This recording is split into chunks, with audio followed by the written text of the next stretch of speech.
திருவண்ணாமலை அண்ணாமலையார் கோவிலுக்கு வரும் பக்தர்களின் எண்ணிக்கை நாளுக்கு நாள் அதிகரித்து வருவதால் போக்குவரத்து நெரிசல் ஏற்படுவதுடன் வீடு மற்றும் விடுதிகளின் வாடகை கணிசமாக உயர்ந்துள்ளது.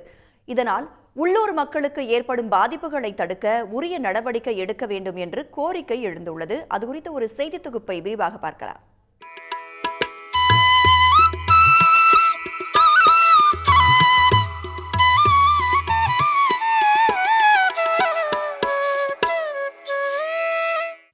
அண்ணாமலையார் கோயிலை கிரிவலம் சுற்றி வந்து மனமுருகி வேண்டினால் நினைத்த வேண்டுதல் கைகூடும் என்ற நம்பிக்கையின் அடிப்படையில் ஆந்திரா மற்றும் தெலுங்கானாவில் இருந்து நாள்தோறும் ஆயிரக்கணக்கான பக்தர்கள் அண்ணாமலையார் கோயிலுக்கு படையெடுக்கின்றனர். குறிப்பாக 14 கிலோமீட்டர் நீளமுள்ள கிரிவல பாதையில் பாத யாத்திரையாக சென்று அஷ்ட லிங்கங்களை வழிபட வெளிமாநில பக்தர்கள் ஆர்வம் காண்பிக்கின்றனர்.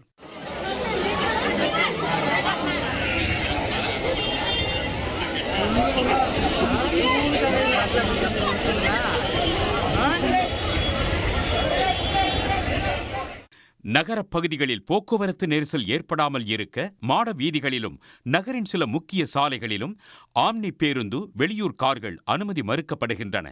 ஆனால் வெளி மாவட்ட மற்றும் மாநிலங்களில் இருந்து வரும் பக்தர்கள் இந்த விதிகளை பின்பற்றாமல் சாலையில் ஆங்காங்கே வாகனங்களை நிறுத்திவிட்டு செல்வதால் நகரின் பல்வேறு சாலைகளில் தினந்தோறும் கடும் போக்குவரத்து நெரிசல் ஏற்படுவதாக உள்ளூர் மக்கள் புகார் கூறுகின்றனர்.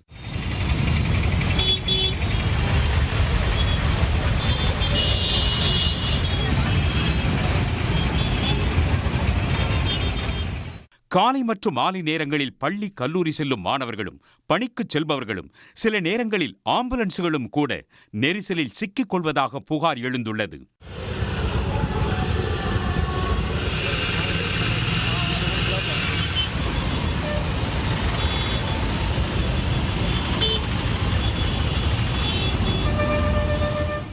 இந்த கூட்டத்தை நாங்கள் பௌர்ணமி தீபத்தில் தான் பார்த்தோம். ஆனால் இப்போது திருவண்ணாமலை தினமும் தீபமாக பௌர்ணமியாக ஜொலிக்கிறது. இதற்கு போக்குவரத்து நெரிசலை குறைக்க வேண்டும் என்பதை நீண்ட நாட்களாக நாம் இந்த நகர மக்கள் கோரிக்கை வைத்துக் கொண்டிருக்கின்றோம்.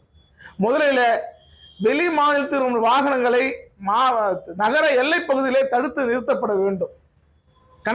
அதை குறிப்பாக வருகின்ற கார்களை தடுத்து நிறுத்தினாலே பாதிக்கு மேற்பட்ட போக்குவரத்து நெரிசல் குறையறதுக்கான அதிகமாக வாய்ப்பு இருக்கிறது. போக்குவரத்து நெரிசல் மட்டுமின்றி வெளிமாநில பக்தர்களின் வருகை அதிகரிப்பால் வீடுகள், விடுதிகளின் வாடகையும் கணிசமாக உயர்ந்துள்ளது. இதனால் உள்ளூர்வாசிகளுக்கு குறைந்த விலையில் வாடகைக்கு வீடு கிடைப்பதில் சிரமம் ஏற்பட்டுள்ளது. திருவண்ணாமலை மாவட்டத்தில் இருக்கிற எல்லாரோட லேண்ட் வேல்யூவும் பயங்கரமாக ஏறி இருக்கு. அதனால் எங்களை மாதிரி வாடகை வீட்டில் இருக்கிறவங்க போய் பக்கத்து வீட்டில் இப்போ நாங்கள் வாடகை வீட்டிலேயே எல்லாத்தையும் ரூம்ஸாக மாற்றிட்டாங்க. நாங்கள் வாடகைக்கு எங்கேயா தேட போனாலும் வீடு வந்து கிடைக்கல. அப்படியே கிடைச்சாலும் அவங்க கொடுக்குற வேல்யூ ₹1 தான் நம்மகிட்டையும் கேட்குறாங்க. நம்மளால் சொந்தமாக இடமும் வாங்க முடியல, வாடகை வீட்டுக்கும் போக முடியல. வெளி மாநிலத்தவர் அதிகமாக இந்த திருக்கோவிலுக்கு வர்றதுனால எல்லாருடைய லேண்ட் வேல்யூவும் 2 மடங்கு 3 மடங்கு ஏறிது. திருவண்ணாமலையில் அதிகரித்து வரும் போக்குவரத்து நெரிசலை கட்டுப்படுத்தவும், வீடுகள், கடைகள், தங்கும் விடுதிகளின் வாடகையை முறைப்படுத்தவும் உரிய நடவடிக்கை எடுக்க வேண்டும் என உள்ளூர் மக்கள் கோரிக்கை விடுத்துள்ளனர்.